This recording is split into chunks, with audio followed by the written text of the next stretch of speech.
আপনি ঠান্ডার মতো আর বসে থাকেন না, যান ঘরে যান। আল্লাহর কাছে হাজারো শুক্রিয়া। তুমি ভিতরে যাও, আমি তোমার জন্য নাস্তার ব্যবস্থা করি। এত উতলা হয় না আপামনি, এই ঠান্ডার মধ্যে আপনি বাইরে কেন বসে আছেন এটাই তো বুঝতেছি না।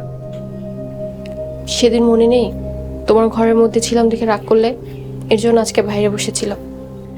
হায় আল্লাহ, আপনি সারা রাত এখানে বসে আছিলেন? তুমি নিজের জীবন বাঁচিয়ে রেখে আমার জীবন বাঁচিয়েছিলে, আর আমি এটুকু করতে পারবো না? আপনি বাইরে বসে থেকে ফায়দাটা কি হয়েছে কোন তো? রাতে যদি তোমার কোনো কিছু দরকার হতো। আপনি কাজটা একদম ঠিক করেন নাই আপামনি।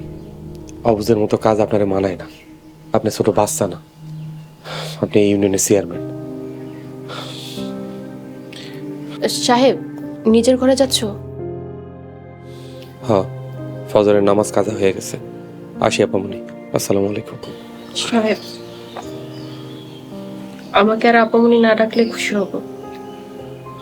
তাহলে কি রাখুন? আমার তো একটা নামও আছে। আপনাকে আমি খুশি করতে পারলাম না আপামনি। আর কোনোদিন এই ধরনের কথা না কইলে খুশি হব।